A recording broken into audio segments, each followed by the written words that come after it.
ఎవరు ఈ ప్రమోట్ చేసిన వాళ్ళు ఎప్పుడు నాకు తెలిసి ఆడుంటారు. ఓకే, నిజంగానే వీళ్ళకి అన్ని డబ్బులు వస్తాయి కదా. వాడికి 1 లక్ష రూపాయలు ఓకే, అరే నిజంగానే డబ్బులు వస్తాయని చెప్తే వీళ్ళు పెట్టాలి కదా డబ్బులు. ఈ 1 లక్ష పెడితే ఇంకా 10 లక్షలు వస్తాయి అన్న ఆలోచన వీళ్ళకు వీళ్ళు ఎవరు పెట్టలేదు కదా. ఎందుకు పెట్టలేదు? ఒకటేంటంటే అసలు దాని మీద అవగాహన లేదు. ఇది చెయ్యమని చెప్పి స్క్రిప్ట్ ఇస్తే అది చదివేసి వెళ్ళిపోతారు. అవును, అంటే ఇప్పుడు హర్ష సాయికి ఒకటి టెలిగ్రామ్ యాప్ వాళ్ళు వేరు. మీరు చెప్పే కేటగిరీ సెకండ్ కేటగిరీ. దీంట్లో 2 కేటగిరీలు ఉంటారు. తెలియక చేసిన వాళ్ళు, తెలుసుకుని చేసేవాళ్ళు. తెలుసుకుని చేసేవాళ్ళు 2 కేటగిరీలు మళ్ళీ. ఓకే, తెలుసుకుని లీగల్గా చేసేవాళ్ళు, తెలుసుకుని ఇల్లీగల్గా చేసేవాళ్ళు.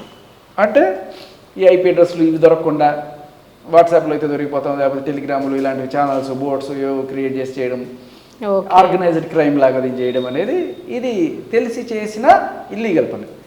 తెలిసి చేసిన లీగల్ పనులు లైక్ విజయ్ దేవరకొండ, లేకపోతే మాకు లీగల్గానే చేస్తున్నాం. రానా గారు, దేవరకొండ, హర్ష సాయి కూడా చాలాసార్లు అలాగే చెప్పమని నాకు నేను నిటికిటిస్ తెలియదు, బట్ చాలాసార్లు నేను లీగల్గానే చేస్తున్నాను అని చెప్తుంటాను. బట్ ఈ category second category. First category అంటే వీళ్ళు తెలుసు తెలియక ఒక 5-10 చేసేసి ఒక 5-10 వెనకేసుకుందాం అనుకున్నవాళ్ళు అంతే.